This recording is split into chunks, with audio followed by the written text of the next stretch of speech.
What's going on, everyone? Dots Gaming here, and today I'm bringing you guys a video talking about Swords of Legends Online and the finishing of the second closed beta test. So Solo, if you have no idea what I'm even talking about, is an upcoming Chinese MMORPG that is going to be released in the West very, very soon, and I have had the opportunity to play in the game's closed alpha as well as both beta tests, and I just kind of want to talk today a little bit about my feelings about the second beta test, as well as how I feel about the game moving towards launch. I'm not going to rehash everything I've talked about in previous videos, everything about the game, but I will link some of my Swords of Legends Online videos in the description below. So if you want to get a more in-depth look about the game and what the game has to offer, you can take a look at those videos. This is just going to talk about the second beta tests, as well as how I feel, like I said, I feel about the game moving towards launch. This is essentially going to be a follow-up to those videos. So I do have to say, Solo, I think, has done a great job really improving the game over the course of the alpha into beta test. Every single time I logged into the game from each different testing cycle, I noticed a lot of improvements in a lot of ways. For example, one thing that I talked about at the beginning was that there was no English voiceovers in the game, and they are now adding those. There's still some Chinese ones in the game. At the moment, like when I was playing recently on the second beta test, it was like a mixture of English and Chinese voices, but come launch time, there will be fully English voiceovers. But do not worry, if you do not like the English VO, you can stick with the Chinese voiceovers and just use English subtitles. I know that's something a lot of people were worried about, but they are going to allow you to choose between which language you want the voiceovers to be in, which I think is very, very cool. One other thing that I think they've started doing a great job with is continuing to do the translations. You know, the translations for the game were definitely a big problem as the game was in the alpha test. A lot of stuff wasn't translated, you know, which obviously was to be expected. The game was an alpha. They have other things they wanted to do. I feel like they, you know, saving translations towards the end does make a bit more sense. And, you know, they're starting to really go through those. Most things are fully translated in terms of text form, which is nice. Only a couple things that still haven't been done yet, so it's good to see those coming along. However, while I do give them credit for that, the tooltip translations for your player skills are still incredibly bad. I've recently been messing around with a lot of the different classes. That's pretty much how I spent my time with the closed betas as well as the alphas, was just trying the different classes so that going into the launch of the game, I knew what I wanted to play. And let me tell you, man, for some of my classes, trying to understand what their skills did, it was like a community effort to try to figure out what certain things did. So I understand that the skill translations are probably still being worked on, but it's like I kind of want to just press the issue a little bit, because I do think that for your average player, you know, with how difficult it is to understand what some of your skills do, I really do think they need to really still polish this up. And I think it is a very important translation that I hope gets done before we actually launch into the live game. In addition, one thing that I did criticize the game for in the past was the main quest indicator being really bad, and you not really having anything to follow, and it was really hard to follow the story of the game and know what you should be doing. I have since then figured it out, but it ends up being a translational issue. While you're questing, there's like a little icon at the top right of your screen that looks like almost like a gate with like a cloud around it. I'll have an arrow pointing to it right now.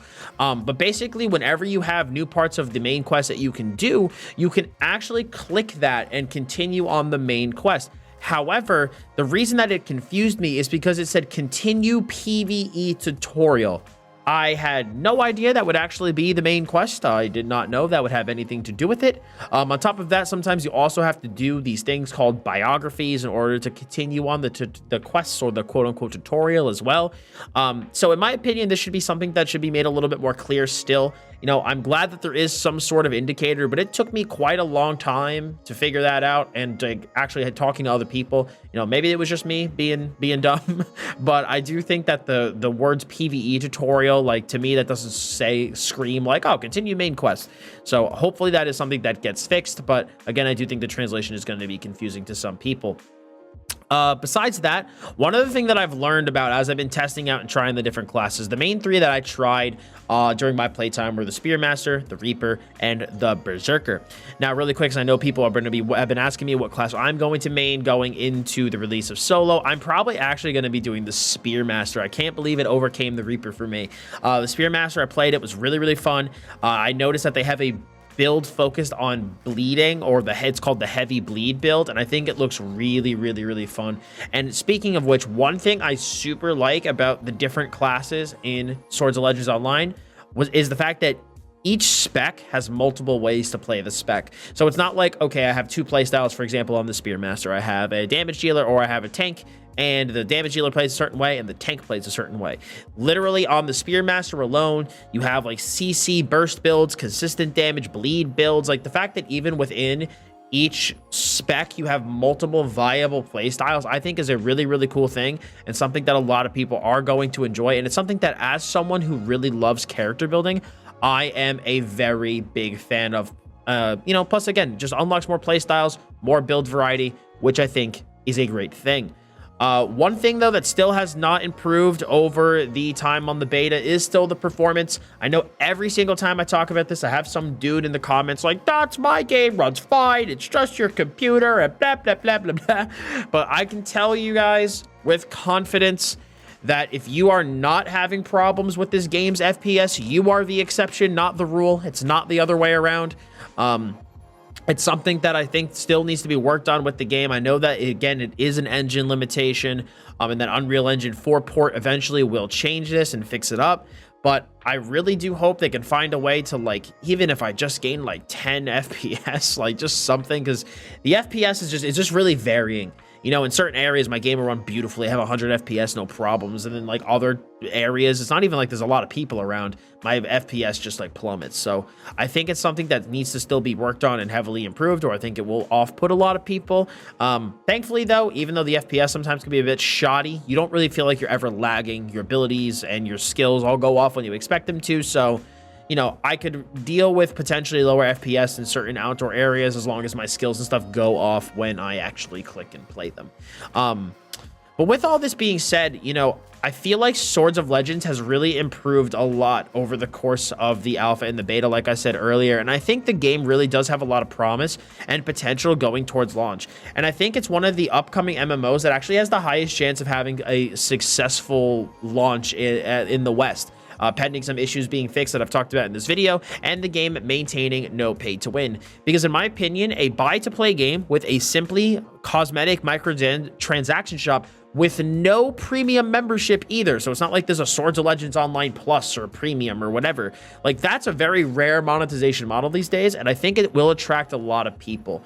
You know, because the buy-in price is like, it's like 40 USD, right? That's the cost of some subscription games expansions, or even games that are buy to play with a premium sub. That's what their expansions cost. But that's the entire buy-in price of the game. And once you buy in, like, that's it. There's no premium sub. And I think that that's, like I said, going to really appeal to a lot of people. Now, with that being said, because I think the game also does have a lot to offer for everybody. You got ranked PvP, unranked PvP, dungeons, raid, BGs, open world PvP. It's got a lot of stuff that most people are looking for. And one thing I've seen, like a criticism about the game, is that, oh, Swords of Legends doesn't do anything unique or doesn't do anything crazy that other games don't do. And I don't necessarily think it has to. I think if it just does all of the things you'd want out of an MMORPG really, really, really well, that's good. That's what people want. People just want a good MMO that does what it does well. And in my opinion, Swords of Legends is looking like it can be that game. I've been really impressed, like I said, from what I've seen over the course of my playtesting so far. I will definitely be playing this game on launch, and I think as long as they can just... The big 2 points that I want to hit are mostly the FPS and the tooltip translations. If they can really improve these things towards beta, I think this game will really have a solid audience in the West, and it will definitely have its own player base that play the game over a long period of time. But guys, I know this video is kind of just more me talking and rambling and just about my thoughts on the beta. There wasn't anything like super groundbreaking that has been updated or changed in some of my previous videos. I just kind of want to talk about my feelings and some of like the micro improvements that have been done to the game as we've moved towards launch. Again, one thing that I also think goes for it, because a lot of people have been scared that the pay to win will come into the game at some point. Now, I understand that fear. We've been down this road before where games have been not pay to win at first and then they change that way eventually. But part of what gives me a little bit of hope for this one is the fact that they've had the microtransaction shop in the game the entirety of the testing cycle from alpha to both betas, not like other games, cough, cough. And on top of that, Swords of Legends Online has maintained a no pay-to-win model in the East, where pay-to-win thrives. So if it's maintained a no pay-to-win model in that market, I see no reason that it will not maintain that stance here in the West. Again, that could obviously change at any time, and if it does, I'll be the first one to speak out about it. But for right now, I don't see any indicator that's going to go that way. And overall, my feelings on Solo towards launch are really positive, and I think this is definitely an MMO to keep an eye on. And I will 100% be doing a full breakdown and review, an is it worth playing video once this game comes out onto launch, talking about its PvP, endgame PvP, dungeons, and all of that stuff when the game comes out. But I think the big question that a lot of people have on their minds is like, well, what's next? When's this game coming out? Because at this point, I think all the beta tests are done. Obviously, the alpha testing is done. My personal speculation is that I think we could see this game probably mid-July.